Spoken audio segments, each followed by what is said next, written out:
58 health facilities that includes 45 functional chiefs compounds, 9 health centers, 2 private health facilities, and 1 district hospital. Warwick District Director of Health Services, Cecilia Kakaraba, disclosed that the district took major successes under the year in review. Key among them is the 0 cases of maternal deaths,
2023. And pay no see about pounds man aduonu baako ebra so agudi ho nsem ena yede eba Robert Mensah Sports Part 1 midin ede Miss Ruby Adams na enra said the UEFA Champions League ne si koye no ye bedi ho nkomo wojimadi so Chelsea are through, SL Benfica also through to the quarterfinals and there 2 games ebeto dwa one na qualify ye be rabu the nsem the about a big game of the day, of course PSG away to Germany. Eko face Bayern Munich no. Now to me say game no game no ebe ye dine ye. Pa ye de ho sam ne baba be so mo odimadi so. Now who said ye niema enso esi fatie Messi nie Mbappe nie. Now to me say asemo Bayern foi. On bet my adwuma na manasi na the Alliance Arena na ana sende adwuma no betumi akoye e de ama team anu PSG. On the other side they were England, Tottenham Hotspur host AC Milan. Then AC Milan for ntade am do kopie mu wo. England no, na to me say yes, ntade na no odene. Ye de ho nsem nyina de ba. Na no results no Chelsea. Be hwe anigye am qualify to the quarter finals. Na ni amani agye pa. Omo share 2-0 but referee Danny McKelly no enkofo bonachi. FKK betna say what the mun nsem ne be ba so ye be fie. Aba be di nkomo. O man Ghana ko kansie no enkoyie. Baka kan empanyfo moda ye nim no sama ye nka ye nyina ye hu mra eye Morocco host the FIFA Club World Cup hey nani nyina ye kan wasam o try say o compare yet don't compare don't compare enti ye be ne de no ma ye amanfo ye bi nti ye hu na ye de ho sam ne beba GFA General Secretary next ma hodo akanya de ho sam ne ba Kumasi Asante Kotoko ada ho sam bi efu no ma de ba e be ra ho de tu dwa de ama ho any other news e free ya Ghana head na de ba de ho sam ne de ba kama pa ojuma de yesu no hu se de enkomo no enso esi efati e me de ya de Miss Ruby Adams ya koyanim ya the quote of the day any famous bird anybody kind the abana fenu achi no ya ram one performance so na horse ma hodo no pay abeka nsane nyina no yet me abo achire etumi e de amount ene anopai. Good morning, the abasisi here. The real pulse is here. Noise caught in no man's land, it's Murray! Kastle FM. The sports king, the real pulse is here. Noise caught in no man's land, it's Murray! Kastle FM. The sports king. Yatsu asona yam kwaya name anopai ba meka we say show me live on Facebook. Kastle 90.3 FM Kastle for 90.3 FM to us on Facebook. We show you live or my like and share for comment ne bra near to me enken kan emfama said enra games ne koye and said ye ne ye hase be kono for message ne bra na fe enken kan fama ojumadi ne so now bet me so the message na for 0244 743 143 0244 743 143 Odo message ne fa hoba ye be kenkan e wojumadi so na yet to me e de ama and na ya mada enti happy International Women's Day to all women and ne anope man nyina da e man nyina da enti ma nyina ma nyina ayiko moni adwuma pa mo ya de som oman Ghana ya for quote of the day to Emra because Emra ni koye pen and some so do everything can be taken from a man but one thing everything can be taken from a man by one thing to choose one's attitude in any given circumstances and only a quote of the day no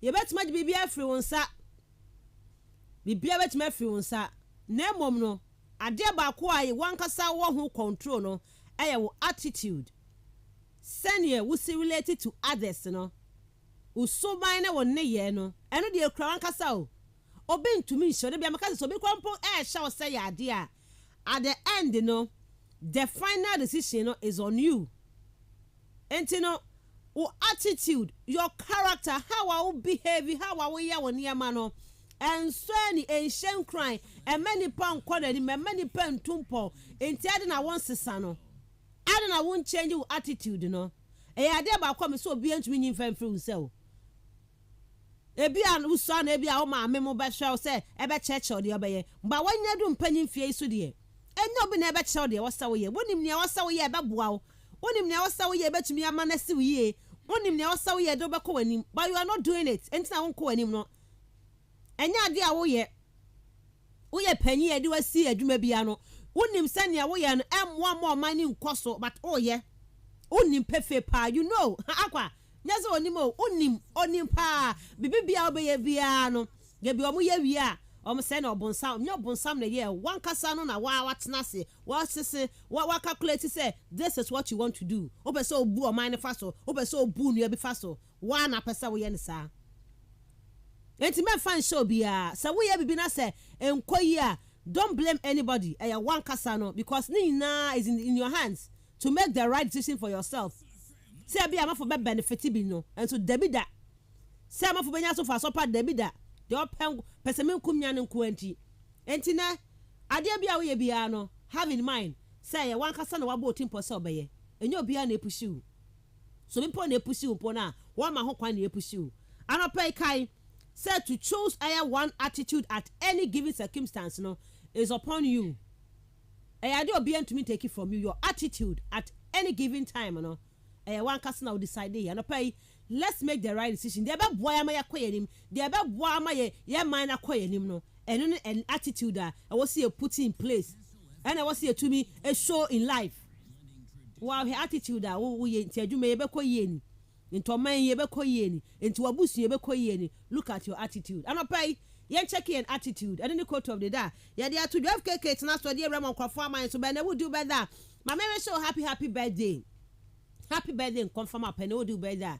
Erade nyo kese pa no mo a na eye by this time no what me akwani ma chese but nyete ne sa woni eye Keita Balde di birthday Keita Balde abranti osi akan Spartak Moscow wo ye akro abranti of Senegal ene wanya eye chese 28 years aboy pa ho no kwasem Lazio bo ho kwa Monaco afe Inter ancheda amfa Sampdoria amfa Cagliari amfa na akopie mo Russia okosi akan Spartak Moscow Senegal ni AFCON 2021 Senegal ewini ye no na okan obi ena manemo ekwaji ye edisi wo enan so ene Azia Ilamendi enso di ne birthday chese ono so no branch of Spain na utimi say yes Sociedad ena wa prache ye pa boy Real Madrid da chese 2013 no about from Sociedad to Madrid ba boy ya 2015 and okopie mo back to Sociedad oguso esi akan ede ema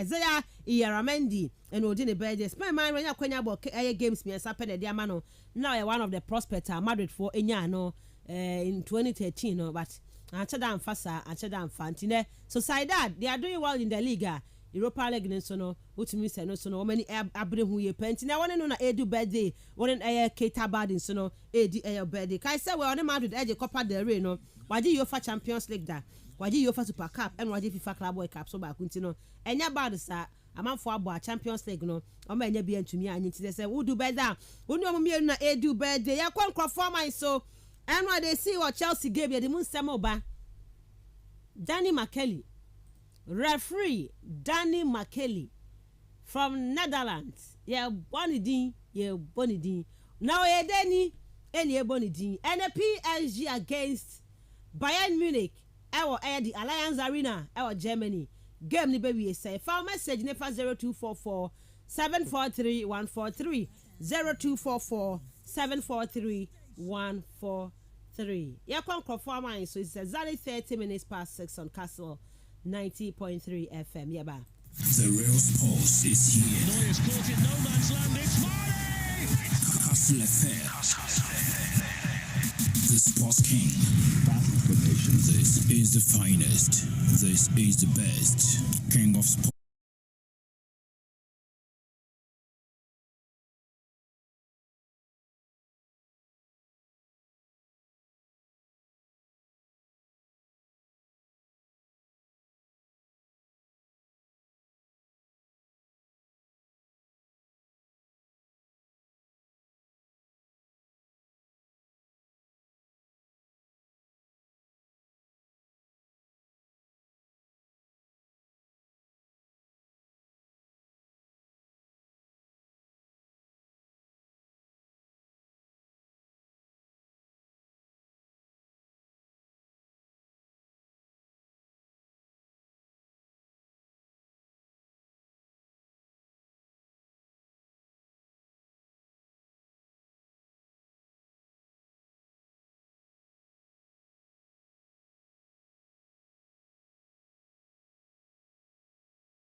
Champions League football is back.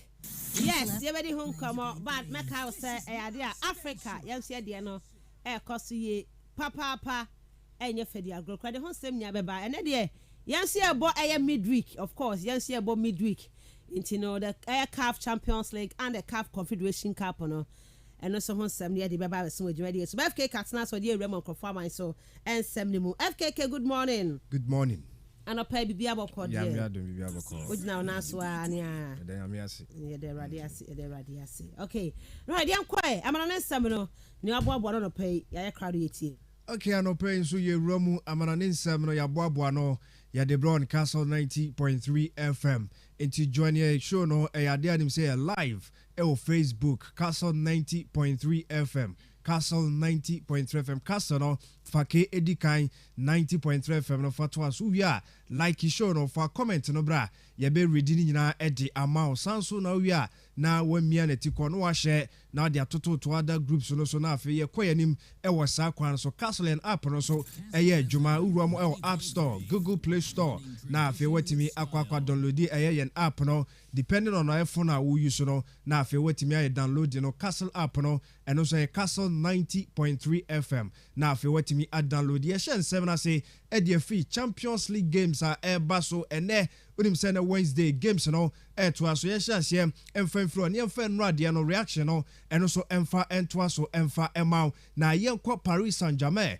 unim say na ewuro mu a Champions League second leg no omne Bayern Munich ene di boani e wo ye signal du anase kokoro mu a Allianz Arena Bayern for eho morom na no ena Christophe Galtier on Mexia Brantia ye friend Neymar da Silva Jr. to injury enya dia Brantia ne season games aka no obetimi asia kan e de ama PSG eno ene abusa coach Christophe Galtier oni nkyeremu e de eba sampa or accept sa Brantia friend Neymar say on kan the team no hono a wo hwe omo attack na eya na onya well balance and so onya balance eya na wo hwehwe e de ama ye na attack no Neymar on timi engine tum said ye bi mu ekeka said Neymar any hono ma ni team no e solid without him no and also no de ogituma enye ye Neymar e ba no balance eya na wo hwehwe e de ama wo team omo attack na e se Neymar any hono ma ono Christophe Galtier no betimi aka say ana onya the right balance no into the San no e dia boss game no obianim say a big game against Bayern e wo mpo uruamu ababia obeshi omu bia e wo competition no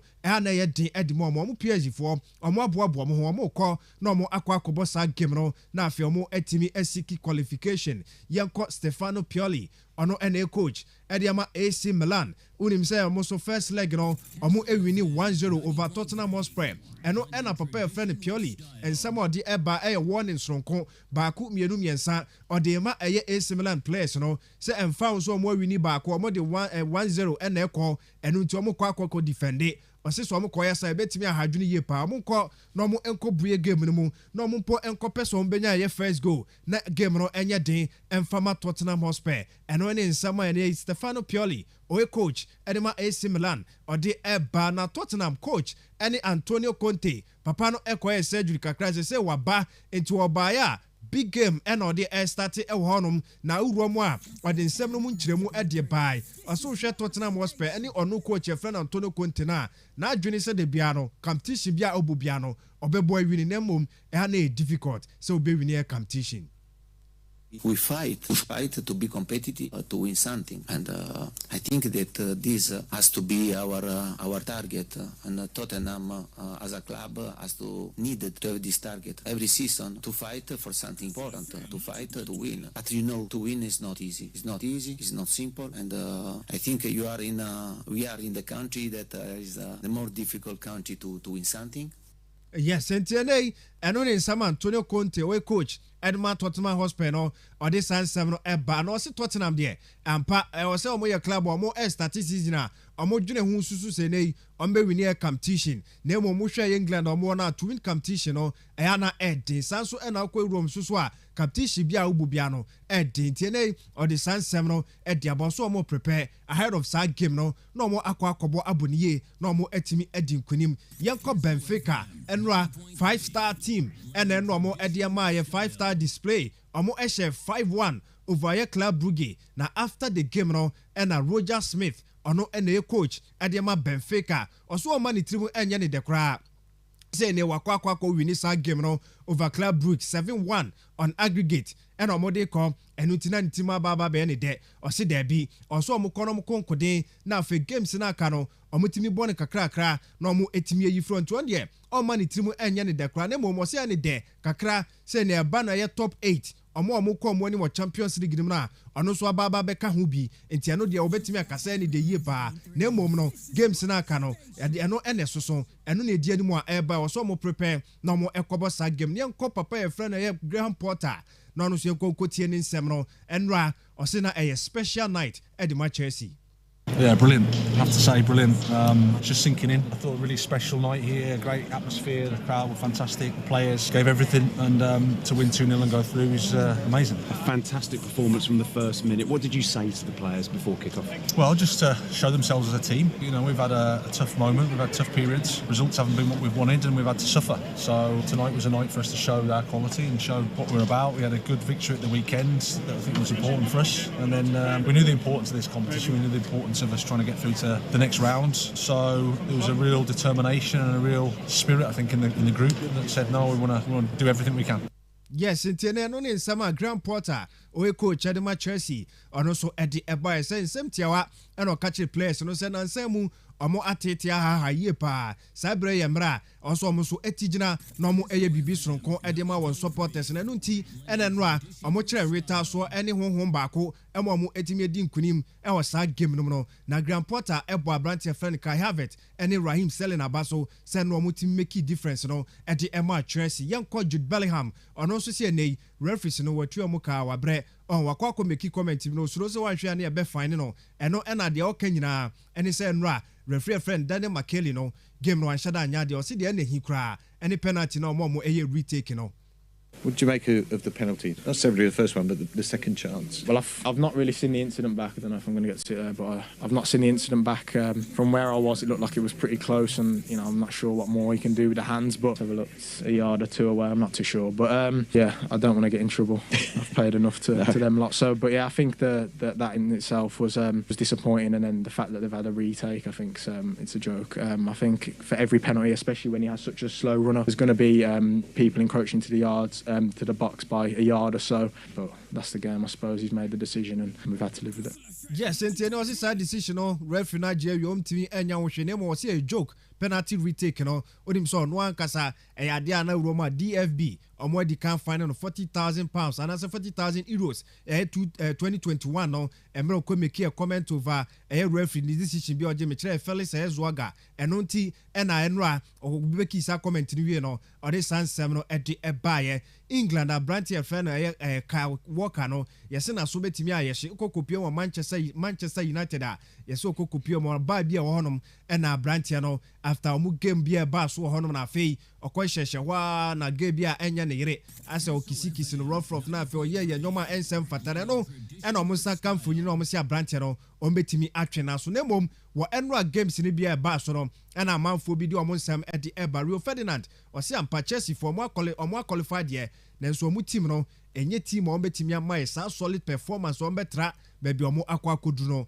eno ene nsama Rio Ferdinand etimi e de eba Joko o se enra Chelsea for ebo mo modin ye pa na mom no adwuma no diaka ene dɔso ɛso mo bo mo modin na mo etimi ebo games said de no mo eboy no ɛso mo fa bi nka ho sanse baby omo akwakodu no obakwa akohia team sa mo enimbo na omo so ahoɔden no ɛwɔ soro ɛde ɛkyɛ na no a Chelsea supporters no omo bo Kai Havertz abaso ye pa omo se abrante na no a ono ene make difference no omo so the coolest player on the pitch and ra eno ene nsama hodo a player e friend Kai Havertz omo aye na nsam ye pa na nsam no ade omo etimi ebo na abaso na Chelsea game na ekwa wie no emrom ru atane enimu no omo kɔ eye one dressing room no papa friend Todd Bowley na okɔkɔ hagi Graham Potter kɛse pa be 1 minute no omo ntem entity ye na esenani agye ye pa se sad decision o take ye so be back no onko pepre no ho enko pam no ɔse gradually ahyase e pay off ntienei eno ene nsama ɛkɔ so a papa friend Todd Bowley Chelsea one coach one owner no ɔkɔ hagi any coach your friend Graham Potter etimi ebo na baso Victor Osimhen abrante no akasa sampa ohwe ne mu so obe movie akwakobo ye premiership ni bi na ono ankasa tunanum to e kansem no e de e kyerɛ ye mra yetimi ebusa no no e wonom na mom ɔse Napoli ohona sisia de obon homodie sia kan na emre bi ba so ko premiership no obeko and a good fit, but of course a lot of people worldwide consider the Premier League as the best and the strongest league, but of course I'm on a process, I'm in a phase, so now I'm in one of the best league in the world, which is the Italian Serie A. Of course I'm working so hard to make sure that I achieve my dream in playing, of course, in the Premier League someday. Yes, na enra Ayade Kai have it on the share penalty no so ekasaye after the game no said the nyoma isi ekoye. So when you hit the post with the first penalty, what were you thinking? I don't know anymore, but I just thought, oh no, I don't know. But then obviously, the referee let me retake the penalty, so of course I was a bit nervous, but at the end I scored, and that's the most important. And to us ade na to no so kakra de na so ni nyina mu no na o so otimi ebo hye eno ntina otimi hye Raheem Sterling on the share first goal no etimi make equalizer no e di ema Chelsea ono so ekasaye said that moment no so was Chelsea for team ekeka Raheem Sterling so ekasai. Raheem, you delivered a big performance tonight. Yeah, it was a massive performance. We had to dig deep and we took our chances. Recently we haven't had the luck, and tonight we felt as a team and we knew we could do it, and Kai done it in the end.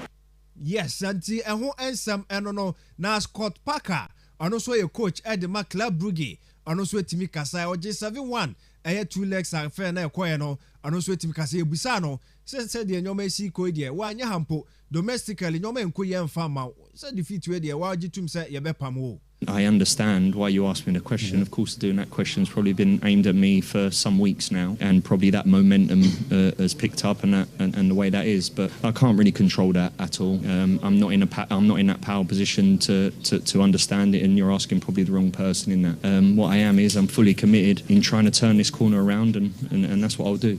Yes, it so committed. So bet me turning things around. And no more din ediamo mu ye pa. Na uroma Barcelona for yes the Ebony Spain's a public prosecutor. Idea papa no hwe mu so be proceed say empo case bia eko etia former Barcelona club president Josep Barria Bartomeu no papa no na so betimi ahye so betimi awuramu no mo ayehwehwemu ni ye na ebona yesi wanhwe betimi ageli no ni nyina ene so mo ayehwehwemu bi na yesi papa ni etua 1.2 million pounds edi Emma former football referees committee chairman wo ye Spain eno nti ena akwakoba ne sa entiene papa no yesi na so betimi ahye Jose Maria Enriquez Negreta ono ho ensem eno no yesi papa na ebubo na ye betimi atwe na so eho no menei Jose Maria Bartomeu se so onye club president emfama basabiem nanso yade ampanifo se betimi atwe na so ewo sa sika okokotuaye edi Emma former referee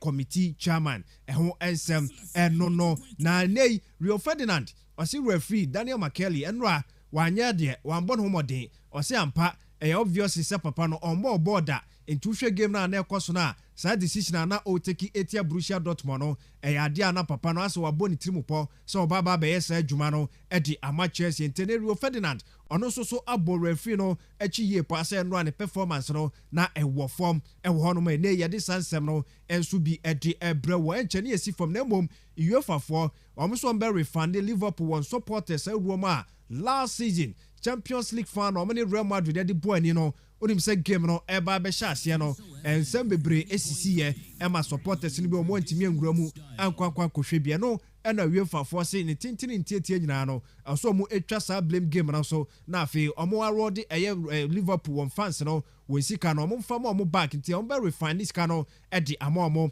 na afi bibia akonkan edi amomo yeso omo over 19,000 supporters eno ho ensem ena no so medi amount no na Frank Warren osi ene obetimi akan de asiso se uruoma Tyson Fury eni Alexander Usyk won bout ebeba so no obetimi agiremu na afi wotimi aboa ama ene sa two boxes no negotiations no etimi ahase na afi etimi aba so na mom osi de dikan kra no proposed date odeba April anase month no April enumu ena omehwehwe na afi date no omo etimi edi abanti promoter edi ema ene uruoma boxing kese pa osanso that Tyson Fury ena odi sansem no enso edi aba ye gina so na afie de nsem nyina edi asi na discussions no so etimi ato aso edi from Kastle 90.3 FM. 90.3 is here. No, it's caught in no man's land. It's Murray. Kastle FM. This Sports King, the real sports is here. Neuer's caught in no man's land. It's Mane! Kastle FM. The Sports King. Battle formation. This is the finest. This is the best. King of sports. Kastle FM. Battle formation. This is the finest. This is the best. King of sports. Kastle FM. Yamrana fe yameshe ayam komona say Emma on Kastle 90.3 FM. Robert Mensa Sports. And now Asugusu Awutie no. Join the show on Facebook. Join the show on Facebook at Kastle 90.3 FM. KASTLE for 90.3 FM to also never show ni live vewo ho. Enra games no. Yeah, baby di hon komona fe ne. Games no enso ya remu e de hon komono. E di amount. Na Enra Chelsea di nkonim by 2-0. Kai Havertz. One Raheem Sterling enable 2 goals no e de ma Chelsea team ma aggregate 2-1. Chelsea ne chrono. SL Benfica 5. Club Brugge 1. Timu say David Neres mu nyina benya go ni bi share. Yao Mario, Rafa Silva, Goncalo Ramos. Woman nyina bo goals no. 7-1 Benfica for ne chrono. Benfica and Chelsea for next round per Benfica. Almost say Man City qualifier. I'm for Chelsea Man City BM. Omna yi mu free FA Cup mo. Omna yi mu free Carabao Cup mo. Omna san for Champions League no. Ensan to am so ana. Nyame ya aduma ne 8 p.m. PSG akobo Bayern Munich. First leg Bayern eba France. Ebe she PSG by 1-0. And afei Tottenham host AC Milan. First leg Milan etna fie wini by 1-0. Na no Milan for ne by former tade to so mame. Omo as a we dey old for star power a say Rome for no. Asman. Miss Ruby. Good morning. Good morning, Miss Ruby. Boko there. Yankopon na adom bibia fine no power. Dey show me na dey no. Astro no so do. Say I there award and one or abrochi nti no. Nyonti. Okay. I'm friend Hill. Friend Hill. Okay. And you know, I don't want to censor either blog if it's no to form. And eco geography of friend Hill, one friend blog. And now it's a blog. Geography. Geography from one what I say. It's now how much share Saturday kakakeo. Say I want to know, but I have I refer to one man the football be biabi womo. Black red. Fashion. Be bia woman to know. Young come had day. Even a Sunday, got over couple one kaftan for fair. I saw over here, no big camera. No, for Kamasa, you come and say you. But Tim's are branding. No, is you. Yeah, but some company being a master what to scar was our mock Tim way, what our simple ass on today. One general, one channel, one co. I mean, what would be actually on your now, so called Barcelona, on my fashion. Yeah. And every match day be well bed dressing very well to a campono. You can imagine. It's why branding. I'm for the past bed to a winnie. I said I wrote a winnie barco. And I use Kunde. Kunde so dressing so well. I shall senior man. Make a walk up yes, my Tivina. A change of Google no came now. Then be an address on the by come up. A boy way so Alejandro Baldi. Baldi so another player must have fantastic dressing. And easy. Oh, and it's all bar. But unfortunately, the camera is still almost one after the other. I must say, why now the fashion, the sense, and then a core year part. You know, where Chrome Hannah say, fashion, yeah. Okay, so maybe I come out here. Maybe I'm going to be fine. But the Manuaji, Chandra McCain, Chelsea, Mr. Chelsea, is it? And your mom can't come in the Champions League, no. I want to wait to my records pound. And in the neighborhood, we more records, you know, because in the way to my join Real Madrid, Barcelona, and then Juventus. Clubs have a way to my but the knockout stages. We could lose the first leg. They've gone ahead away to now qualify to the next stage of the competition, which is very good for Chelsea for no. And then Graham Potter to to my record want to be say yeah, able to now is in home come over. May I say Nab? Good morning. Good morning. Bibi I come at there. Yakopora do Bibi I come na. Ekroma hade young clubs work them dressing bia na waba na atwi. Watch me kai say has ekọ Africa no. Answer omokofa t-shirt ho. They said yeah boss can pay bi no. And or chocho hakra to for egu anim the mom. Na for but I didn't say was it one of the teams in Europe. Almost soon I seem say Miss Ruby as a Madrid na like a t-shirt and brand Madrid you know e dey egu anim and o ma show mu jacket no dey egu so. And I think that I have to be with Kroma. I mean, how ever shen. Okay. I don't know, baby. No one jackets in the down is no you okay. Na address you know package sauce as slippers. Okay, I don't know no. Oh, Dabi, but the baby.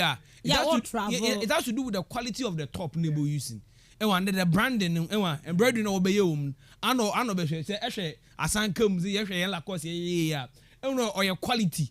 In the SNS this we should bring no effect. Na car to work one the them see if you what the jai kwa fast some man no pay jai no menim jai has ataye hu e teach la course bia e no mo kwa fa no mo me ma won ka de obeka wa ha no ye ba bedi nkomo anope fa message 50244 743143 0244 743143 odo message le fa oba ye be kenkan e de ama e wo dwumadi esme hase mehu Madrid for one address na fe media to on na ya to me after the said ye na niam etie right yeah be shan come on a salesman yeah me nya those pictures I me debate my compare with house there no right yeah ni come on pay e wa me no nsem ni mu me shan no monday wa sibio na mama ye native nyina kwa kase from Kastle 90.3 FM in this year wetum na your room Facebook na ya kolaki page na wetum na ya share na ya comment no so wetum na wa bo ho nti eko Facebook a search box no na abo Kastle 90.3 FM Kastle no start with K o me yen share no so netum na yen kwen dem na yen like page na yen share na yen comment onto mombra me should be in the Champions League and second league matches no ya zo tum na oto atia do ho and then Chelsea into the what's in Stamford Bridge what to self for Borussia Dortmund again man the first league go to more away where signal you do now lose by a goal to 0 no. And that they just knew and understand that they had their destiny into their own hands there. If they want to do something differently, then into the match was supposed to be another match. Chelsea players over to my born away to now revive one season now. And you way to now was Chelsea. Over the weekend, I was to now watch Leeds United watching by a goal to 0. Performance wasn't that convincing or honor. Until fast forward, you say a team, let's say your coach, and that's a team one perform here. Will be any sort of result with the exception of where you lose and draw no. And you win now, at least you are supposed to be very happy. Until the Chelsea boys walk into that match, for me, they just knew it at the back of their mind. When it comes to different competitions, you are supposed to have that different sort of mindset. No one to now one form of ball, and that was what in the Graham Potter on your boys singing now to Moye. And then prior to the match, I highlighted this a team beyond so a fumbler. I wonder coach, when it comes to new player selections, anytime they are not but temper with players who now also on ball. So until that now I was expecting a lot of things about what could do in the team for Chelsea. Until that I share players who was starting game now. He went in for the 3 back and then 4 midfielders and then 3 attackers. Until that Brent of no kept an autumn no original post in him. For Fana Koulibaly and then Kukurela no autumn now about the 3 back line. And then in the heart of the midfield, you benya Enzo Fernandez and the Kovacic. Na bench one on ye, a bench of no Reece James, who as the wing backs no ho. And then attackers you benya Raheem Sterling, Kai Havertz, and then João Felix. On the other part, you benya Edwin Terzic on your boys now. Once this season we know, especially yet to me about 2023 after the World Cup no. The team in Europe yabaka in the 2023 want to win Lucy game ho. Performance ni has otum na okon can be brain to know. There was what but no confidence no has on their part no so tomorrow. Though they lost some of their key players to injuries and then suspension to know. And then also he went in for the 4-1-4-1 formation no. And then the ne backline yebenya Rafael Guerreiro Schlotterbeck, Nicolas Sule and then Mario Wolf ho. And then Emery Chalutumo as a lone holder in the heart of the midfield. Jude Bellingham and then I went off one year Oscar no Julian Brandt no Marco Reus on the flanks no. Nebenya Sebastian Haller as the striker for the team. And then the Ruby, yesterday game, no, clearly you just understood Chelsea for one game planning in there. And then the they were supposed to get the point, and they were going to allow team out from Borussia Dortmund. They want to now won't possess the ball in Bebre.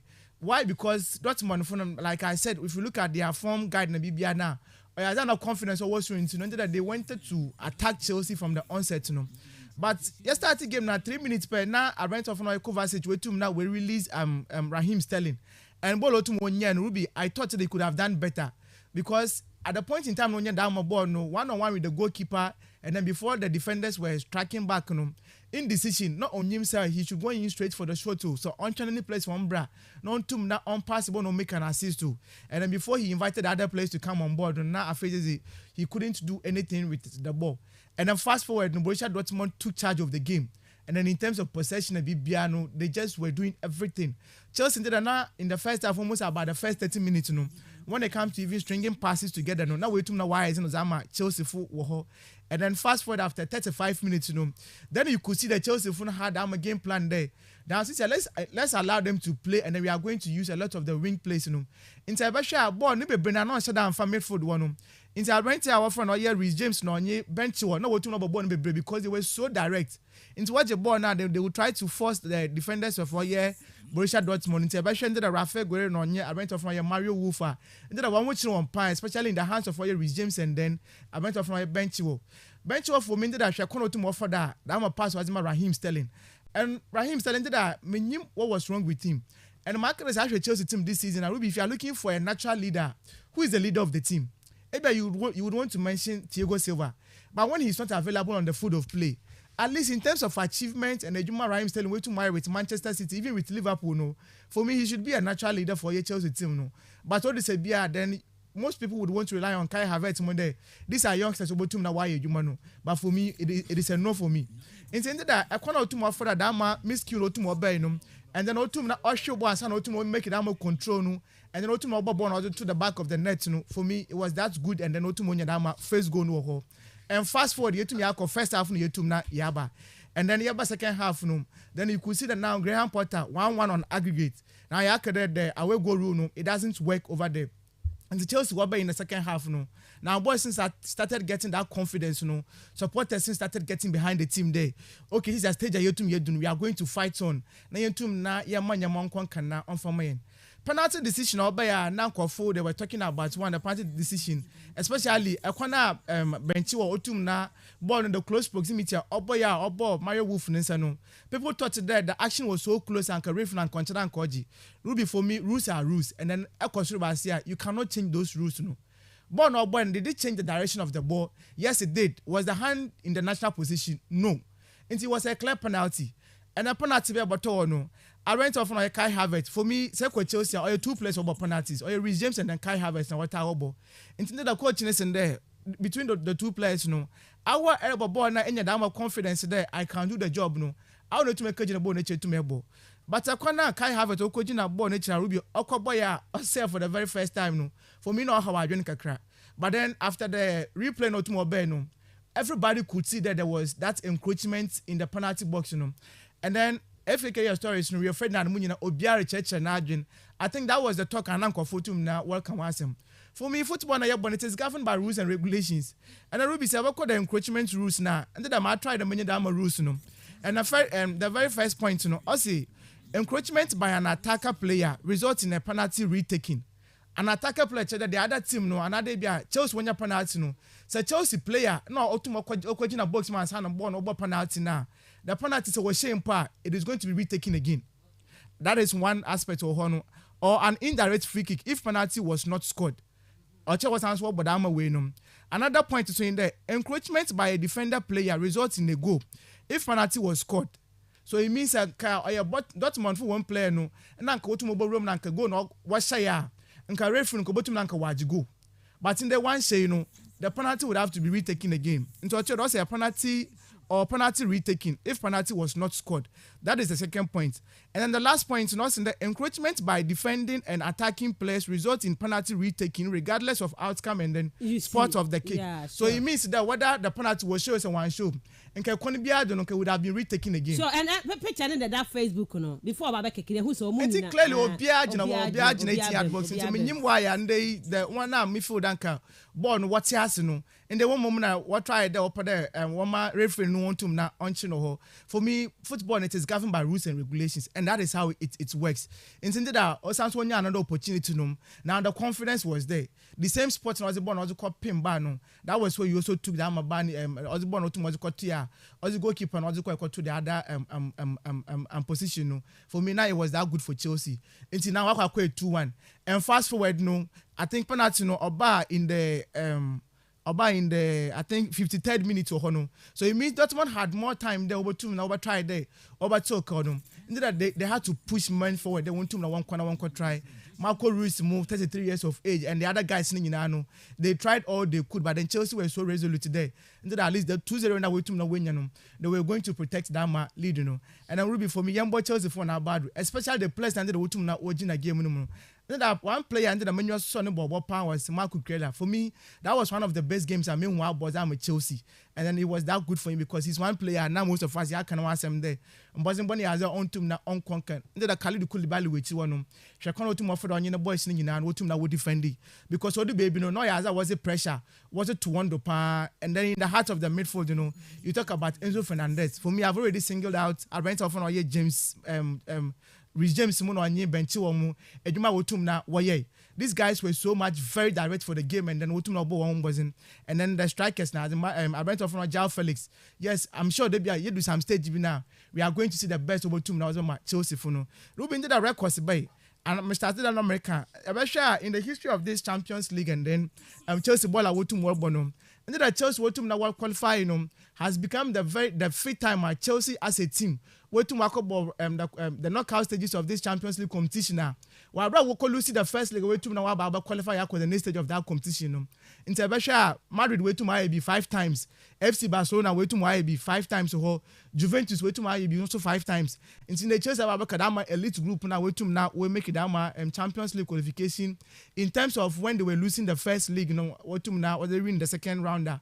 Way to now was that Koneni again to Graham Potter and the Chelsea fulfill the Onyas has become the second English coach in a particular Champions League season. Where to now we win the 5 matches or that year though.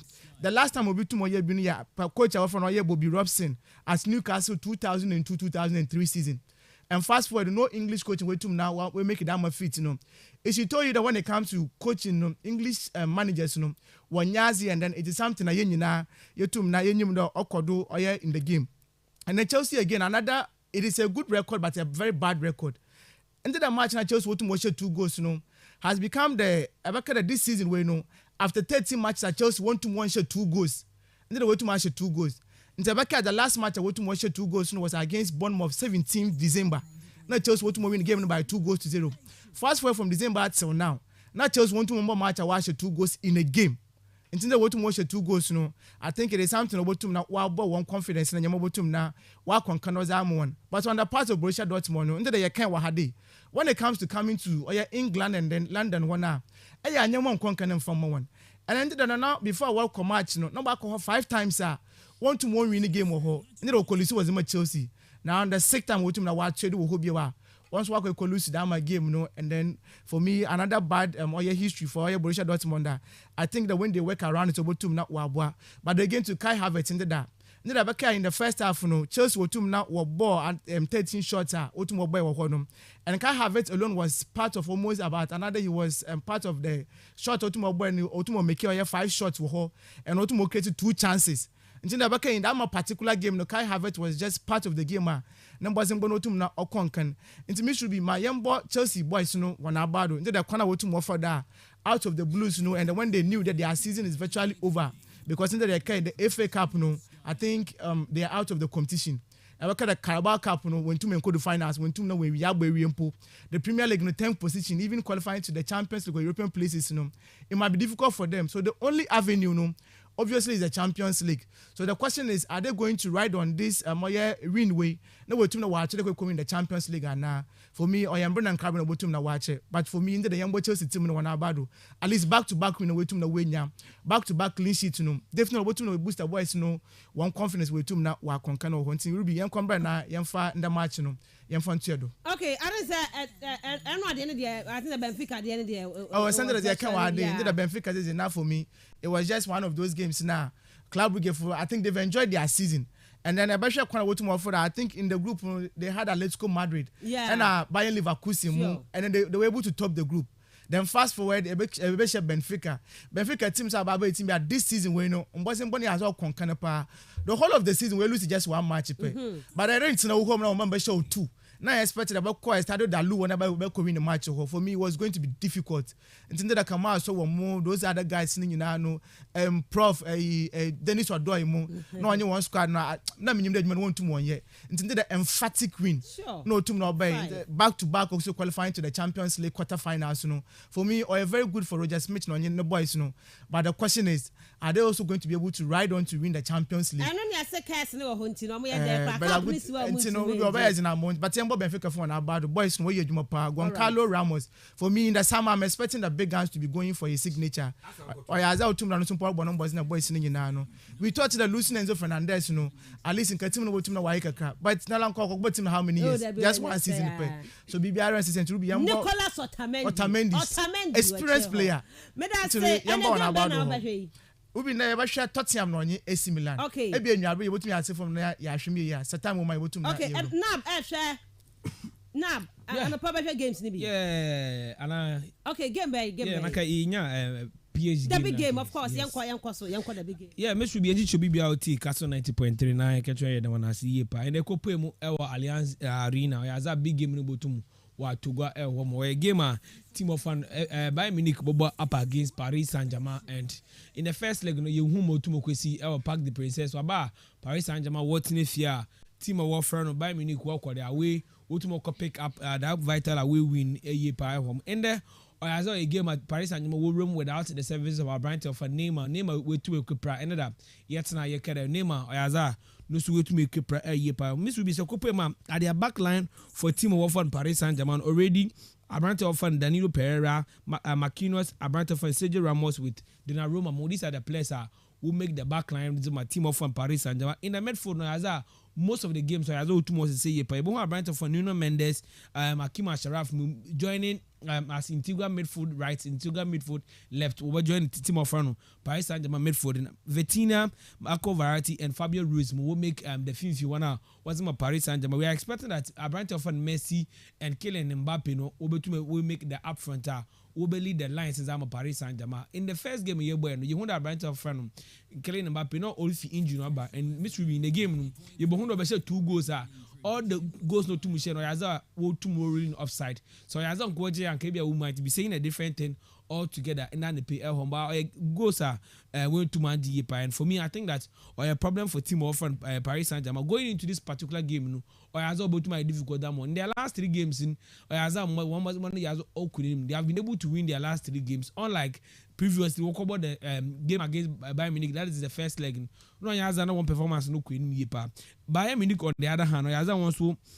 When the injuries here, Abrante often Lucas Hernandez, Abrante often Manuel Neuer, and Abrante often Pavard Neuer, they are missing out through injury. Pavard doesn't need a suspension now. Or can pick up that red card on the tackle against Messi over the last game to Mobile and Elhom. And there, should Abrante often died to Pemecano, the likes of Matthias De Ligt, Coman, Kimmich, Leon Goretzka, Abrante often Ben Davis, Alfonso Davis rather, Abrante often Jamal Musiala, Eric Choupo-Moting, and Abrante often Thomas Mulobo to make up the lineup for team of Bayern Munich. Maybe a game of very difficult here, and Bayern playing at their favorite home.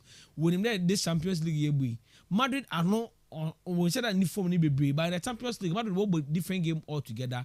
Chelsea now in the way to qualify up ahead of Borussia Dortmund. Chelsea are not in the best of forms. They are not picking up, and the Copa Benfica near the team up. They are going to make a bold decision and a bold statement in the Champions League. They must be winning their games. They might be able to mark up for SS Napoli, El Homo. But me should be say every team able to make that big incursion in the Champions League. Say both teams now you make case for team of Bayern Munich. And say Bayern Munich. What more Paris Saint-Germain if you game him, if they are able to score Paris Saint-Germain both home and away, or best send a strong signal to other teams in that Bayern Munich to the team potentially they can win their 7th Champions League title. because once we get a good place here, and we them track record in there, where the team at any time we able Champions League go to the round of 16, and if they are able to qualify for the round of 16, we'll run more quarterfinals in the pair. The probability they will make it to the semi-finals and the finals, and it's about 77% there over to me room air home, and this will be actually maybe a game no or now. For me, I'm seeing Bayern Munich go to my the major money but you cannot rule team from Paris Saint-Germain off. It's a PSG game. Now Brian often Messi on any day alongside Kylian Mbappe. Messi will be any defenders be on this planet Earth. Or I don't find one thing here. And the good thing for Paris Saint-Germain is that Messi will be Sergio Ramos up. So in the last couple of games and this season, he has been injury free. Or has ultimate numbers in here. And for me, if Paris Saint-Germain win Kylian Mbappe, Messi on back into this game. Now he has one for number cost rap. Or big games I'm a team of fun Bayern Munich here, but me should be or a game Bayern Munich their favorite. They are playing at their favorite grounds. Young one favorite grounds will to lose games at Real Madrid, and they were beaten by 4. Young one favorite grounds will lose some games before one Koreans from one. And they are command to PSG there. Exactly. Mm-hmm. So these are games over to my team of Paris Saint-Germain. They should take the motivation that over to me coming out the Alliance Arena over to my 10 the deficits now. It will be in the first half, the first 20 minutes. If Paris Saint-Germain 2 minute goal up, they can unsettle team of Warfare of Bayern Munich in the game. For me, the game is not yet over for PSG because PSG with Kylian Mbappe, we saw him at the World Cup final. You know, against team of Warfare Argentina. You know, in the World Cup, big games he was able to deliver for the French national team. You know, in Champions League games are PSG here goes are Brighton from Kylian Mbappe 2 minute goal. But say Mbappe in the day a disaster for team of fun Bayern Munich, a disaster for team of fun PSG. Say Mbappe in the day PSG Bayern Munich will be finding one thing here. But a game over to my year. I am going for a lot of goals in this particular encounter. On yesterday the first leg because the first leg is a share. Name no hold on boss ni bebre. Nti say take Christopher guy here. Ne interview no here now. Now you were saying that name no Bobby no. In another way, no, as balance on team in because say if El Messi El name or game no, Miss will be the balance with team we could have fun.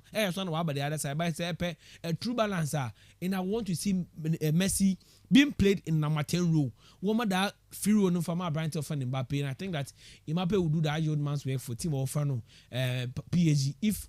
Only days are now about to my quiz, but me should be game very difficult than my PSG because Bayern Munich going away picking up that vital point. I was about to my bone year. Hakim Ashraf with Abrante Wofan Kingsley Coman, Nuno Mendes with Abrante Wofan Leroy Sané. That battle over again. Me should be able to my year. The midfield battle between Joshua Kimmich, Jamal Musiala, Abrante Wofan Leon Goretzka with Vitinha, Fabian Ruiz, and Marco Verratti. No should be able to my year. Game over to my affair, but I should be.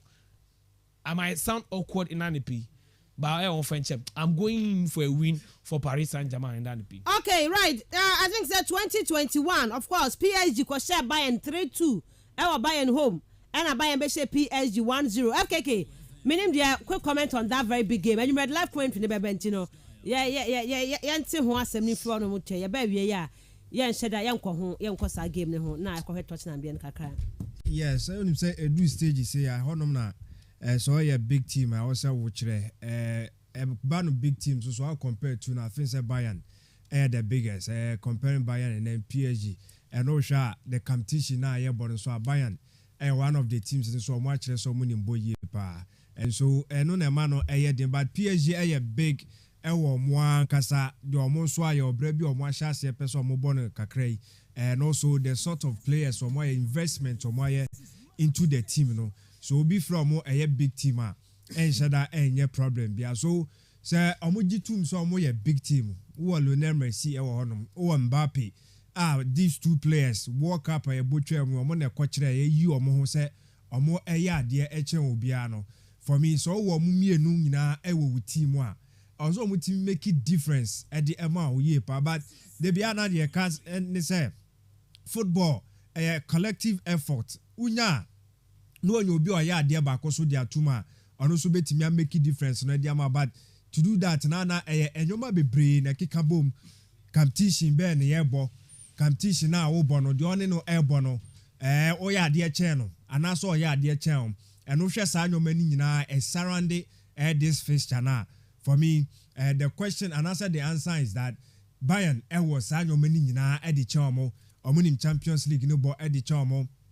Sansona, Osha Mutim no, me feel say collectively, more compact, more solid, team no, as understanding no, no, PhD, no, sometimes, and individual brilliances, no, etimi ramu, set here into the team, the best out of the players now, so, lose a lot of qualities, so, Osha Medona, sometimes we be Marco variety, yes, or on there. Sometimes Leandro Paredes or Beba Bobby on Fifianum, but still PSG that the sort of midfielders or Mato Amayano. Me who say they are more try some of the young ones, no, Ebeba be Romudia, but a better kita media momo and son or more Abba. I believe sir Christophe Gartier needs some more kind about any mano. For me sometimes I feel say a dream may be a hard drink a name a pra and for me me sure say name be accept this factor. A woman say be no credit but as coach okasa say name a new attacking team no and also new team no na enunti unya the right balance at the ma team na it means say na say name no e ha adwene kakra but ni nyina ne say abrant ne pra now o mix no there na betimi aye with omo maka no enu na ye hwe de Christophe Gartier at the airborne ball so Ruby I feel say a big game at the PSG, but say, and the person call money na yes, I do mudia, and so much no more a different one ever. But in all, no, many now by a dream say be a PSG betting me about the but I feel say, me call the other side, say, Bayern for they will have the best over here Paris Saint-Germain at their home, on betting me abo every knee at their qualified at their common. So Ruby, me call at their Bayern. Not because of the first leg, but the performances and all that in the Champions League, a team almost Paris Madrid, AC Milan, and Liverpool move from Bayern. And the next, I feel say Ruby in this fisher almost started as favorite and Omujina so be PSG for their film. Right, FKK and our 10 Kastle 90.3 FM. Yeah, baby, yeah, better share Tottenham Hotspur against AC Milan. No, yeah, the few na fe at one command so dey ama. But yeah, baby didn't come out. E wo fi 7. Mama new message is nipping friend for Niamra. Good morning, Miss Ruby. Yesterday, was said the spirit of Champions League was with Chelsea once again. They have done well. Ernest from Bonkus. O message no. Good morning, Miss Ruby and your crew. Today, PSG will turn things around with the masterclass of Messi and Mbappe. Dousted inside F. Akers Farm. Ewa Tabaze. Yadwasi bebre pa. Of course, FK Kaya no. World Cup Mbappe ni Messi. Koye ni nyina na semu ntumi nye de ane. I am Skies inside Benyaze. Please give me Real Madrid update. Hey, Madrid update. And the Madrid update. This Good morning, Miss Shubi Adams. I'm Sparrow inside Abresia. Why should those 7-0 EPL losers, Thursday marketers, and 5-2 Champions League losers still try to do against my darling club? The world is blue. Hashtag Miss Shubi the best. kastlefm the best. Medasi Bebre. Good morning, Miss Shubi. I'm mascot inside Ankafu prison. Big ups to Potter and Chelsea boys. And today, PSG will overturn the scoreline. PSG will win by 2-0. Bonjour, Kastle family. So, does it mean Chelsea was waiting for Man United to lose by 7-0 before they will start winning? Friend teacher. Message, I don't know. Good morning, Miss Ruby and the crew. Sammy from Niwebu. Was saying, was not a Chelsea fan yesterday because his analysis yesterday was very clear. Enra, now, was it yesterday? Now, analysis, no, during the commentary, I said, Enra show, so, I was fair, because this season. Next year, me big games, we are what's the Chelsea win? Over 1.5, we Chelsea winning in a Paris Saint-Germain. Win and 1.5. All right, okay. Yeah, baba, Ababa, command so now to me at the amount.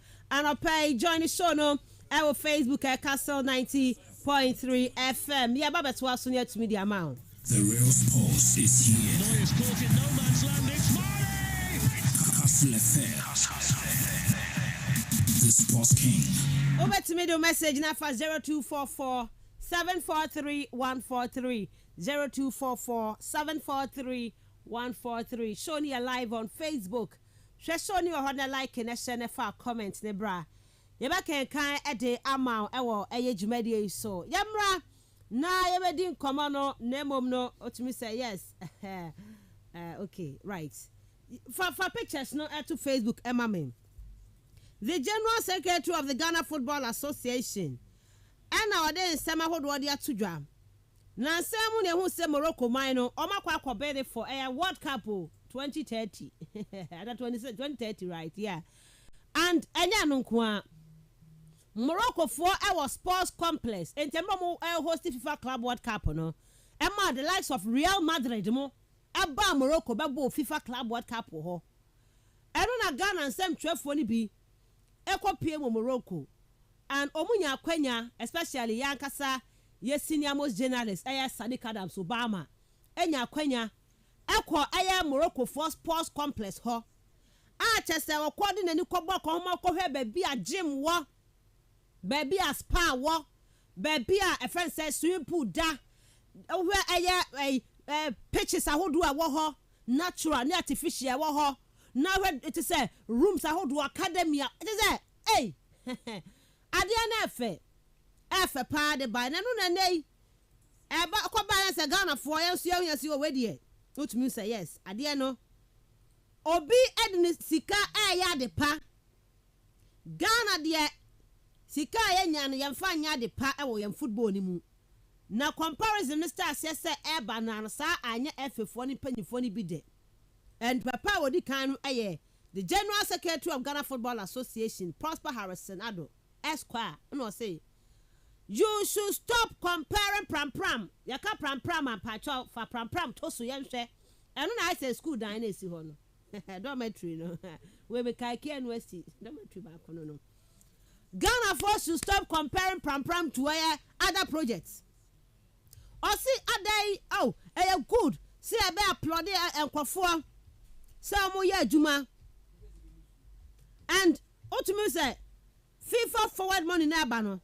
Ama force Ghana for no one made this cano was in Yano Cre and Yano Cra FIFA forward no Morocco for a complex no one more than $10 million they see you $10 million. Or say FIFA forward no it's not $10 million. And Tinya don't bet to me I built this complex with a FIFA forward no. A no contribute here and a boy, the government also contributed. Was it the same case also cost with you on one second in Rwanda? I hear Rwanda so fabric me say Benya Sports Complex Rwanda. Why? Rwanda for also not say the same thing is also going there. I almost no a senior mawamra and also no a no ade a bomb abaso. Etino and as a bino bomb intino. We all applaud them, of course. We all applaud them. But the comparison of others' projects to our own making on Ghana, no, look poor and useless. Oh, as our comparison, oh my Ghana, you useless. Oh, come higher, you know. I say it is not nice. We can all learn from them, but do not make Ghana look like there is no sensible person here. We couldn't have used FIFA forward money on pram since the land was not titled to the.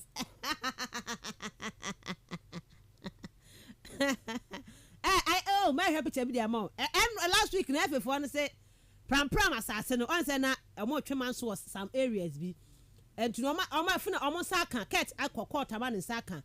And he said one more to war, or more your fencing, and it's one more the whole story there. But I say, yeah, Ghana for I say. Omo ji assassin omo ye fencing be you be me di assassin wasn't a pram nya ya dia nti fifa sika no no mo to me use fan koye adwuma wa asase a enya ne dia so.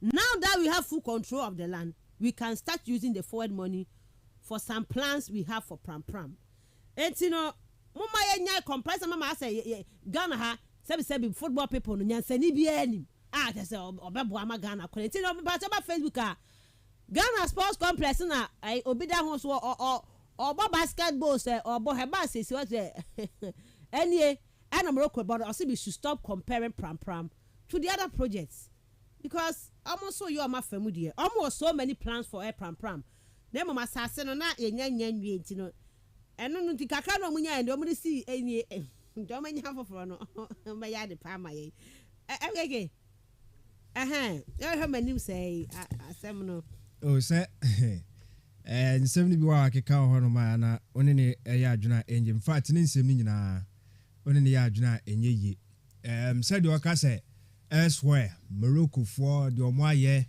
Rwanda for Tanzania for I didn't say in chair last year more was it Zimbabwe, one of the countries Zimbabwe or Zambia omo efe no ultra modern office or mo anka say sidia mo Gambia Rubia numpo enye ubeka say enye facility bia o enye office bia enye hotel enye bibia ena ye no ebetimi akasi so emphatically say ehonye government ena finance ye eyomo Gambia for no efe no ena omo asisa ultra modern facility a omo wo office wom omo basketball facility wom omo ewo obeka say astroturfs anaso omo pitches wom omo other offices omo swimming pool just a whole lot ena wom obeka say this is an efe juma of course yes I had na football people e do mudi so na the omo ya no enya dia e fa football ho o sa hanom no ya omo ya me dodo na ehun se as individually no omo dwi omo ho dan say ombe ya ade no e dia ma efe no as a body as a ku a omo ba bibi ama omo di e dia to so omo do obi aye bia ne say obenya bibi ABCD e dia ko ne club anaso o dia ko back to whatever business bia oye ba wo hwe ne nsem so de osi e kana de omo aye wa as efe no enyo omo nko anya current this efe no but efe bia ba no Ruby de omo aye bia mo ye hu se in fact omo ndwene ye football no se be konkan nti de omo ye bia no aye useless because said de o kan ye pram bia emre bia atwa mo ampa na ma meye mo dia onanse on be ka se sa work up ye kwa mfa so de kakra ekunyo omo di kwa kwahiem no eno land na ye omo dia facility na ye omo dia ba says ka no omo so person omo di kwa no omo kokoko ni ye in the same vein no se anya okrampo a ahase was asase bebre ye fa se efi aba o de efi mu ni asase mo akwa aban ho ye pa asase on wadwene sa adwene papa we ye osika kakra da ho ye pese ye hye bibia se a enti ye be deny omo sa land na it's not about pram it's about the omo ankasa eye as efi said ye use bi mu efi no eye of course ye nto omo ase e wo hanom krampo se bia Morocco for no efi no na na se president na se government no e na ebo omo ye ya eya na mo nto obi no omo tu ye probably omo ye bibi right a whole lot of things right omo football no ekoye yaka ekwan omo fa so e sha ase se ye di kan kra no omo club licensing board no omo make sure say club bia o appear e wo ye omo football no omo ye ho no o so unyoma eye pepe financially wa account no bi bia o say eye pepe ansa na de bia e bro wa ho odin so no as efe omo susu aye e di amount it why omo club bia qualify so okobo Africa competition a be a confederation and as a Champions League na omo atwa said amount to their two omo di mo bia e maneko and yes wabo akodu stage bio from crane to cran say obo prelims akwa akodu say obedu group stage akwa akodu final wabo agya say sika ne da ho no ma omo di ma clubs no enti ya na mo to papa omo atu and it's not about say $10 million facility no omo no already omo afi no so am making sure say omo wo sa facilities no bebre eba no maintenance na isa anyoma na efe no omo eye dada enti say eba ne sa na de kwa obviously me sure say obi a oye government or in power a no so opese ne man e football e konkan no me nya sure so obejeje anyoma mu sa ba ye hard ya na ti say na anu ya uti anu na mo koche $100 e di ma mo ho so ati ase $100,000 kware matis $100,000 e di ma individual e na mo fa ye na mo de koye so ati ase so say obi to onum na say otisansem na ohu sansem ya the feeling is that the mo duna ya mo botom and ye hu bibia bibi ho no betimi de akire ana say sometimes is it always say Osman ebi abekire me say is it always say also onye sika kese bi to ansa na wa hye project bi ase ana e di FIFA Go project sika na eba no ebi a enso bebre a betimi ahye project ase kakraka e di ato waye but kakra na wo ye no hye ase of foundation kakraba no ahye foundation ase kakraba na wo kọ me a me gina minim se sika na eba na mu yedu eno so mo ye ready so mo di baby bia ko betimi aye anka 3 years ya ombetena so kro mo bay 3 years sika na aba no sa forward money na aba no tika omo hye bibia ase aye omo adwo mbe hye bibia ase aye it is sika na aba in 3 years no foundation kwa intimi ntomaye entimi ana omo efe na ankasa no munya sa ultra modern office ni bi as efe na esi ono ma di mo asoye omo facility a entika enye mfa mo ana endi nisam na okeka ne eye saa na yede tie wo yekrom anom se obi a odi na si bibia no na onye nyoma yie the moment a be hya wo question na criticize no kakra bi no obeba aba be yi ne ho na eno oyi ne ho no de eya wom ni se nka on hya na humbly soberly on jintum na bia on accepting mfum so bia wa ye na on jintum se bia obesua de afiri akọ no bo se oba be defending no so no a counter defending with insult any other staff or the ebeba said ye all can edit to no it yes mo ekasa e wa bebiom obube abobiom ntino obube no ede kono ubonsa na odidi watem nti abebuo na ode ekasa ne nsem said ye all can no sa ubonsa insinuations ahodo na okasa bubube ede woni nsem no mu nti ubonsa obewie no na ya atem die nko obewrem na obekirekire nsem num ye de ama wa ho no ubonse na odidi watem we say wode aba no ubonse the next person ubonse odro safu bi ebeba de ndi aba beso so obia nya kwan a ono so de ndi ebeba beso so na e de akọ de epese ye kan nyina ne se ye football ho no no wo hwa eye one of the channel a sika fa ho yie pa e wo ye oman mu eba oman mu but one channel so a sai sika na afa ho de aba no ye nya mfa so de biara emfa emfiri mo Ruby na wa MB2 mine say ohwe sa facility o match pram ya whatever it is say nye every project cramp na for me omo na edi animu ana omo ehwe and ohwe sika akwa ho any sa project o maye dia maye na ti say dia say be private person be air building school na wa sha ase a odi eba no sa na oye ene ne ukokohwe lewen kran school a wasi ya sa facility ya wa ya one person enye wo de emfa free football enko one person wo de hwe sebio sa comical movies a oye any whatever enyoma oye ya ode no wotimi proper ne sase etimi sa facility kakaka e de esi wo etu de hwe sika efa efi honom no na mo baba be ka kire se obi aye project 10 million eye government no ene so nasene ene finance yenti no ye ni right say ye question mo say ni se mu ye bi enkomo eken na enkomo akire ba ku mienu bi ana de ba ku pa bi omo aye e de amaye as FA medical ka se enye this current FA e bia FA bi sha ase ba no nyantachi mo hye bibia ase we mo so ba omo ba beto aso bebi omo aduru na enkomo de akire ye o se keke ba ni se a Kenya bebre nka na o se asase na enya mu de ntini na muntumi ne nyina me di mu sentinu ntino ne e be di mu senti bebi a yesi school dan de asenti na ke tumi fine si ade papa wo of course but isa muso mo de na monya de na mo de aye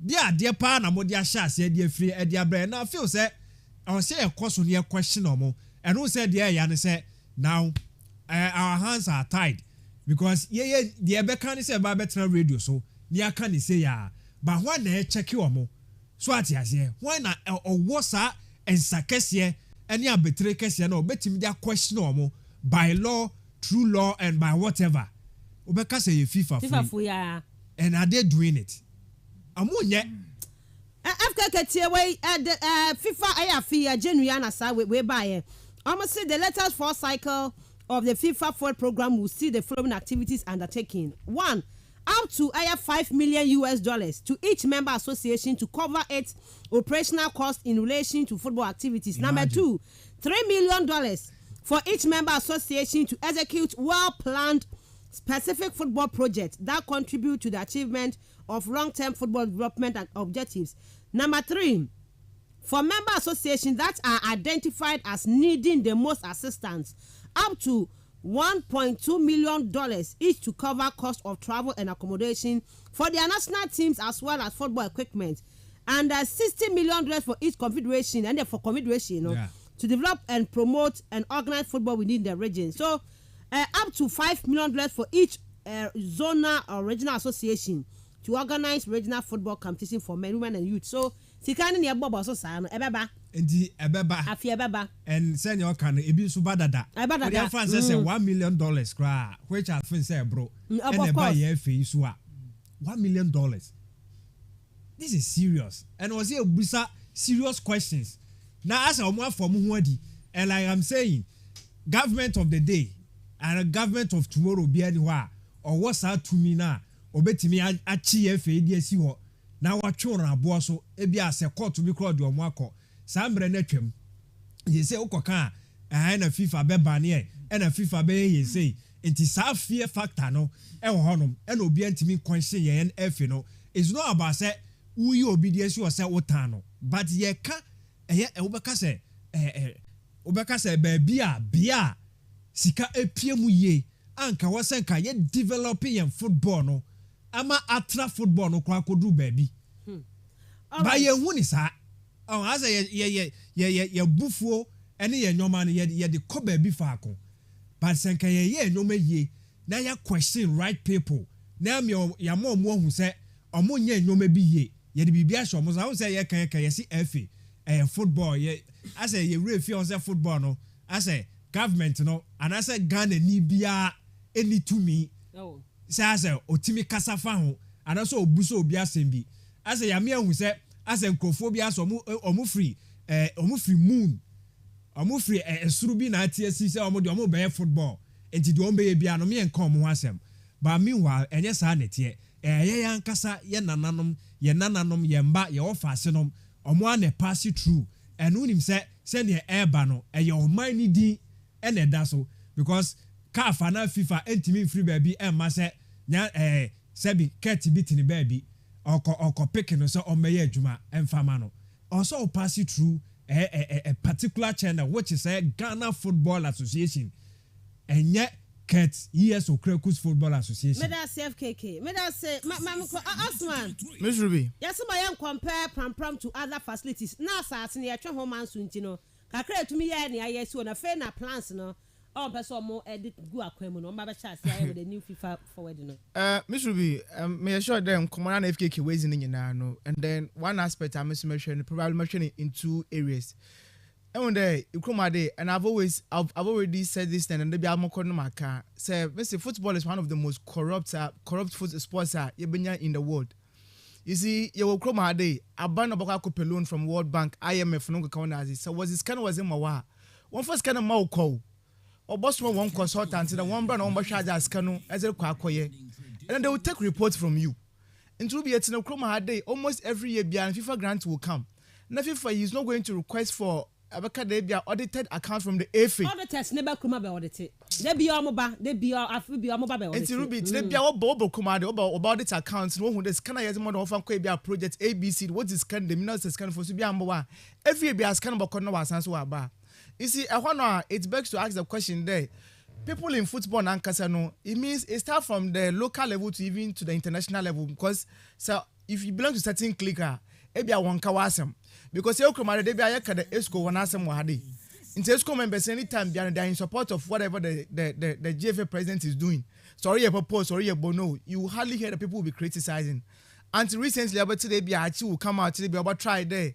About basement 1 or 2 about Caribbean all the channel been different from whatever the executive committee will tomorrow because it's a media person. How many times would you hear they be certain members are working or yet the ESCO they will come out with even a divergent view. And sometimes that is the problem. And in the likewise the same thing say you the FIFA level now. Because almost each FA president be will vote out to into they all try there as a unit another be as a sub-body no. Ebi a yebaka da sawafua. When they are going, they know where they are about to make a turn up and what to make a confentino. So Koban said this wafu funo another ebia calf where you be no son konkana. it means FIFA president and Kastle on any executive committee no, they cannot come down and they want to know solve that more problems no. So then you know be as old to na okay can wo no. Interfere Kastle ni na also know who checks the GFA.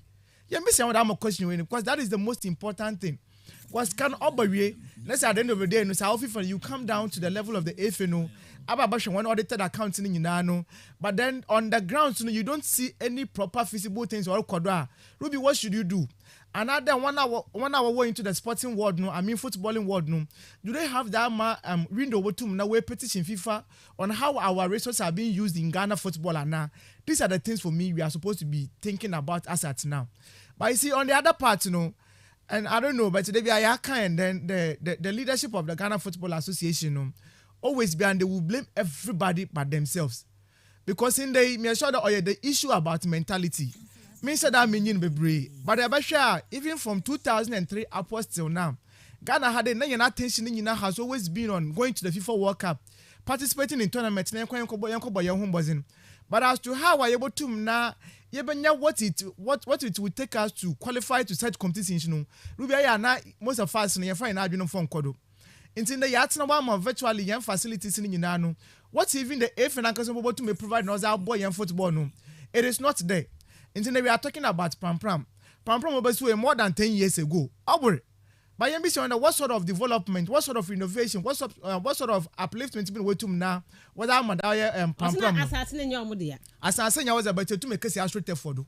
No, I just win some. Assassin, I was about to make corner acquire renovations now. The last time say I was for renovations was the best as you could go. Assassin, I was there. But we're able to go in and do it. Into Ruby, sometimes no one paying for what out and then open up insulting. And then I am who but you could be now or catching the Abia na in Yambazi. Because at the end of the day, you are telling us there no sometimes we behave as if there are sensible people running the FA. But no as someone can it is true, we don't have people who are sensible. Say 10 tweets now, another and some to more now.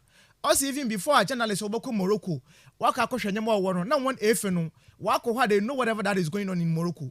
Into say associated another be association member. Autumn all your one chrome.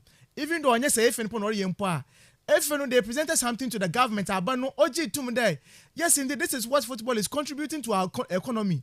Into no yes kebeshe my English orunko waste. I don't know so idea for the national teams, you know. Able to get training and quarantine. So what catch that banya? Meaning this are Baba Punis on you. Thank you. Abano Ghana have already. Abay will see a multi-purpose complex. You see, it's Ruby. The only issue is that young priorities, no. It is not on developing our football, but you develop young football. There's about tournaments. Tournaments they want to scan war. Until that's why Black Stars are in your $100,000 at least after 4 years. Biano. Obi will to my Ghana football man. Come to me $20,000 simple. But just 4 years, all can work up in India. Obi konya $100,000, and they will think that they are doing us a favor. I just know that when it comes to young objectives as a nation, as a footballing nation, for me, you're wrong from the onset in Yinano. Because I share a mentality in Yinan day. Young qualifying competitions. But as to how we can even develop our football, develop talent. I mean, in sports is a multi-billion-dollar investment to Mokodo. England, how does it contribute to the economy?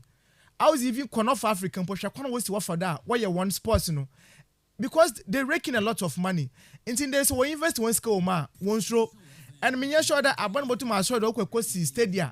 Also, my stadium no, that be because they know they will get certain kind of investment to be another returns. That is why they will go into such ventures, you know. Into how as an FA, how as a footballing body, you know, you cannot prepare yourself and then present a paper to government that this is the contribution of football to the economy of Ghana. Ghana FA. Why yes sir? Yeah. Say where FA no. Adia why? Adia Ghana football. Be Pierre Nanja Sunday, Yabo matching with Keto Creek about some okay. He was blaming Accra Heart to Folk Kumasi and Tokotokoda, one supporters, one park. In there, Henry Asan to Chumia. Bibiano Ghost as for when your engagement to be. Also, this is a proper community club. Not all to Ayampa Mahat to Folk no Kumasi and Tokotoko.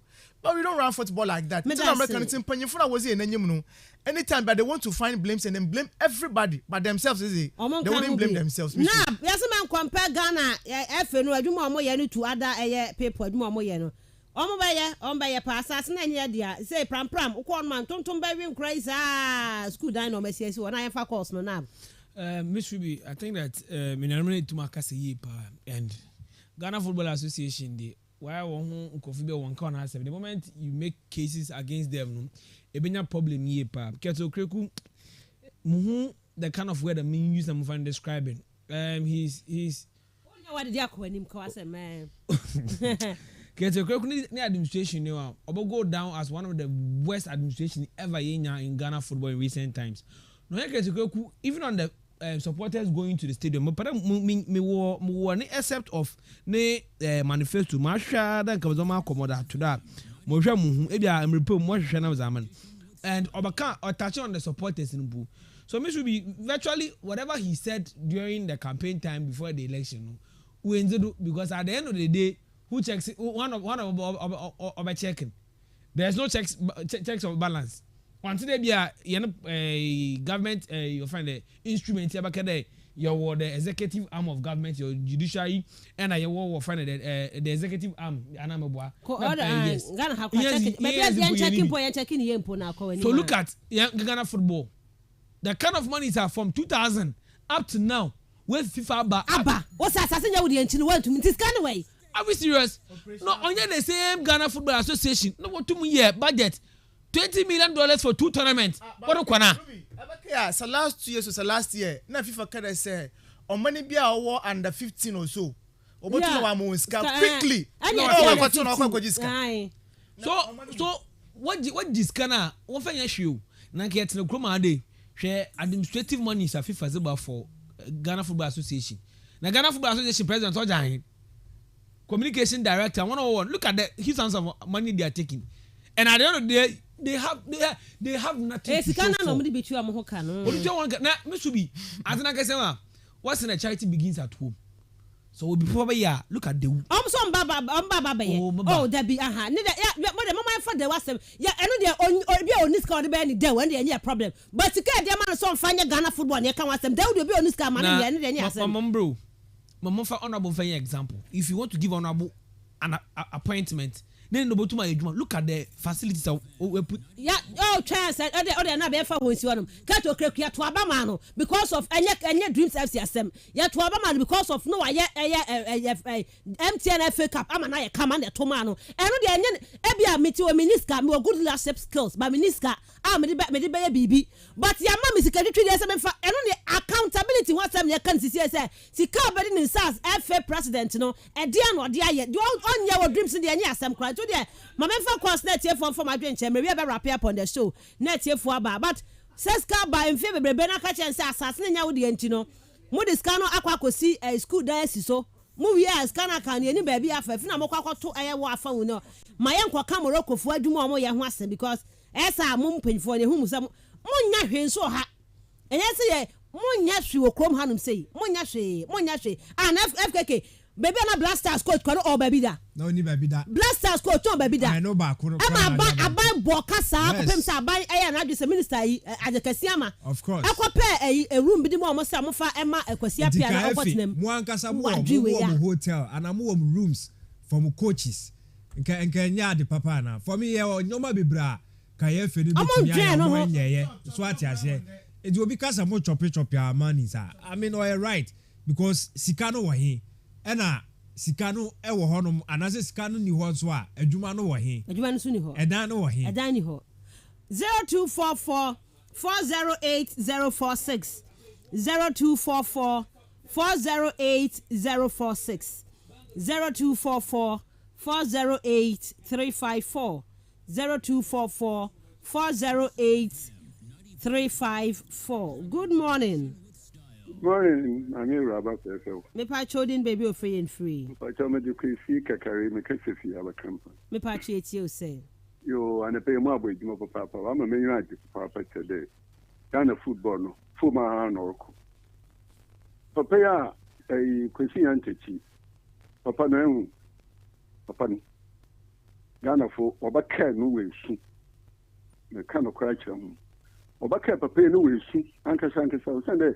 Na bebe yin da na o kodo wa Ghana na nipa biara so tabi ojizi na ejimam na tabibi tidama ka won fani nyina hopo nan ka won hwehwe ma ansana be yin edi so ma we yin edi hwe we yin mi Woko tokum de no obey.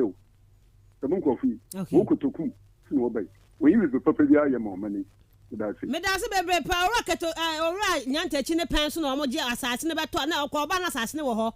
Wan si hwe wo beta to fe bebre nya sika bebre wa odi kosi school dan.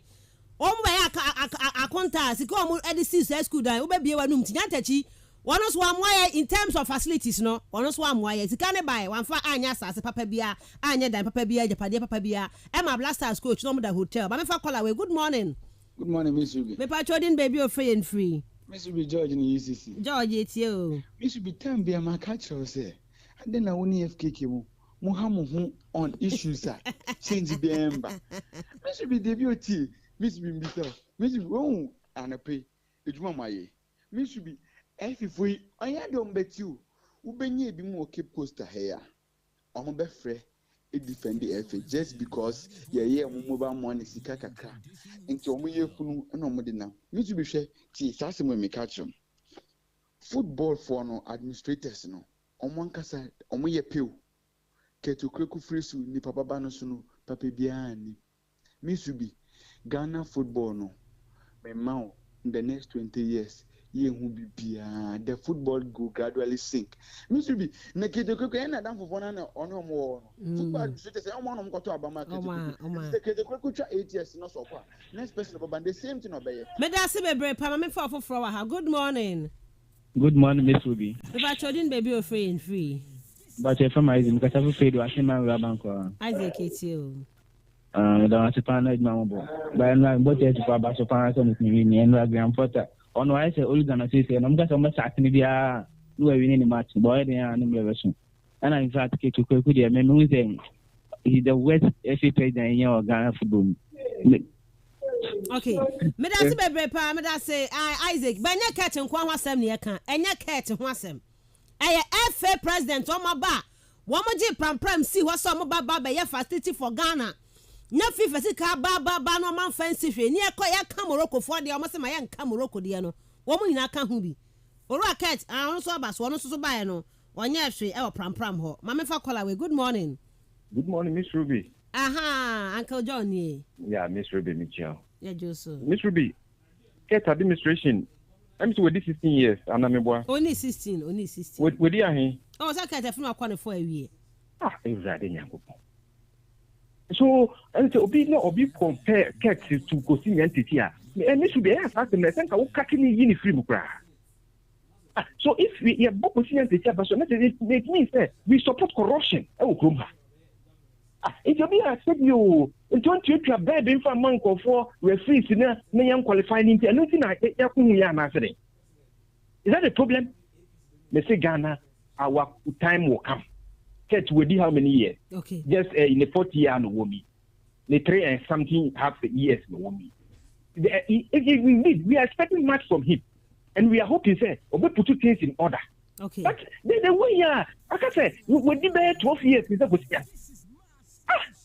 me da se bebre panti am hwai ket akwaja asase na wie say aba man so twe no matwe awie. But a mama kasa me compare. You continue to compare because I might be Rwanda, Gambia. Almost Messi Nyantachi mu nyaka hu bi. Wo mo na sha na uska bebrebe ba o FIFA forward Nyantachi o de yedai. Nyo na start say o school dance way. Ebi ana ket bebu agu no for the houseman. Ai. Some more plans. Oma hu de Morocco ye no. Etebi on beduri Nyantachi school dan agu. Nyo Messi or tramodern one for us. And I would say, Mr. Bissant, no coin that's and Capere Bibia, and Cabay and Cabba started and carries home come. And the young commanders, they wouldn't say, Abundant Papa started project. What started was home come, this is what they want to do. And Sana with two now will materialize on in actuality, the Yabon and Yamarokodo. But unfortunately for the GFA, we know it looks like there anything be a Kabiana, your food and Kobayam or Mana, another young football book on Yemuno. Everyone they will come back and they will try and insult people. And for me, that is my problem. Because I pray BB and 3 years season can start today. This is how I want to develop pram. Yenya dama ebakadebia the actual plan. Ebia this year you be see actual tips me. You buy me. Say yes, you will come and will sign a contract with all your bet power. What's will be see an actual tip? What starter? You see, so these are the problems you are talking about. Into Ruby in Penyfuna was in the Yemen, no calling one boy and Prosperous now do or a lawyer. Me sure that say konifia. I don't know Timono cars what you say kwa bruchira. abakara or standardized. But in the emphasis you come made na yes ejuma in terms of football no. Say kwa brochira we're using from more community leagues. Mama fa call away. Good morning. Hello. Good morning. Me pa chodin baby o friend free. Komsheni. O komsheni yeti o. Miss Ruby. Masra pa that's the FKK. Usman wakaka. Wannan samana right one wa kwanta man kabi. Because fine biba Miss Ruby wa manda. Or them butum ka ne mi yufim. Usman FKK ke jam wani mo wanka. Me yan hwan mpona wo ko kai wan ai. Me da se kom seni mama fa call away. Good morning. Good morning. Me pa chodin baby o free. Aban me kase fi amwa. Me pa cheti aban. Miss Ruby mambo aban we me as Ghana football. Se ba yem pe fa Miss Ruby. Ente wo tun ya me abo abala. Ken maintenance po won tun won yen we me obetun abo abala. Akina no ri ko Ghana stadium. I do but down behind what you call Ghana stadium. I'm a Ghana and paying friends and so on to me. No, it's kind of one simple two friends. I got a bed in a day, but you have available. But you actually put a more can ask some Ghana do. No, as you are there, so I'm more found complaining with you. Medasibe, good morning. Humble Lion. Bema, it's you. Let us see. Baby, I'm a cat. I was there. If you work as a government, I'm more old one. But any in central for no, any for no. See, you are to petition. You are that. If that, you for no, you want a modern video because they were there. A bad power say that you be your bloody into one kind of almost it's kind of one a bra what the ball. Let's say you put up and you go back and say, the time yes, or because of you pay for you want a stadium now there and then a more football now you want that. Okay, you from COVID calf because the government not the double money, but I don't know the competition is in which a good parent to come on now. Well, no, my no for you can or you, okay, every year, the even say, and then the mother, I will do football. Medasibe, Humble Lion. Good morning. Good morning, Miss Ruby. Aquarium organizer. On your man, paying you up from up from today. Aquarium. And then you build my comment to Newa. No, incorporate Shabati or one Yago crowd. My catch out, I mean, Fabio Abra Bauer, Aquarium or Abra Bauer. No, me brim, no, would you want Madame Inani, on my comment to 5 out, my catch out. Betty be a watch for one. Another combo, Madame one eye. Miss Ruby, Ghana and Ankasa, ye maintenance on Quay Mahin. Na ye paying far what shine Yankasa ye stadium now, then also no Quay Mani, one shelly ye. About it's all up and up. Sister, and the sister have been working with this match. I'm more than be a stadium, and the sister, why champagne come here, so I think. One now to 2 stadiums in Apato. Maintenance is on Quay. In the empire, if I bad now, I found. Maybe one mama, the Pagana football, Konima, one chat maintenance on here one. Madame Aquarium, I'm family last caller. Good morning. Garnet, best female sports presenter, a host, and a commentator. How are you? I'm fine, thank you. As a California taxi driver. Fantastic. Maybe I'm going to Ghana football in Yara. Remember, me check about. Man campo. Yes, man compared to obedient. Now, matter. Before the game, I think the lamb for riding chasing of what I say. But me, I told there was a matter. Chasing a club by a bunch of just like a doctor cannot compare themselves to just what I say. I think the boys really did well, and it shouldn't end there. What I said. Momentum no map, winning 1-0 against Leeds. Coming to play the Champions League win by 2-0. I think a momentum no keeping it at least no. Maybe a die or 10 no. Though we won't set off on the bed in there, but at least no. Or say it's respectable at placement and that's a town to where you move and I hope and believe say or many in future. Fantastic. Good morning. I'm on Miss Ria Bowman. Who you pa? Sample. Okay. Mencha Bigafuno. Open on our open chase for Dama loose member which have and made the small train. I say, yeah, 2 goals really necessary that are qualified or 1 yard. Young one about. Okay. Medas me pass Sam. Mameka was a high sense super mega promo no. And then a banner we let's hope say be a mobile extended. But then you extend the kai send there. And a baby a high sense for showroom horner kwaja oniama. TV now pay refrigerator, freezer, air conditioner, gas cooker, washing machine, sound system, the smartphones no. A bona ba form. Kaisa high sense. Omonia money ya papa much on was no my and train yam caniano. Auto amount 5 years warranty. But my dear come and kasim. Brace restaurant our auntie Kiaka, so I'm a pink cafe media and share. Ghana fana ha bia omo horoma promo yi air cost ewo high sense super mega promo ebono aba form boko kwaje wo de frɛ 0302 550000 0302 550000 high sense everyday prices for everyday people. Osman Miss Ruby if ne koyam compare biem comparisons there by sir once a TV says actually be the best practice or you know simple to me soon na za ya wo na se ntum nsuo na se catch or that mobi o ya na sa wo simple for ball bra na tena ba catch and dey sabi when I watch na won wonyim nyansa ntino wonyim nyansa ne se waze de bi ya na se ntum nsuo arubi otuja wankasa ntino everything is that they bia we are going to be on top of them. We will make sure that they will do the right things. So, scanner was it, but no. Yes, what's your operational cost and no count as it. But I know until when you're scanning, you know, phone to one work out. So, the detriment of the clubs now will come hadeno. Clubs won't pay for this cow. But when here they will get good pitches. More than a good investment. Until to make that avenue now. Once you put to my photo, once was in your win scar, what was around one clubs, you know. And the clubs was then when you scar. And to me, should be penny for one day come and see NJT.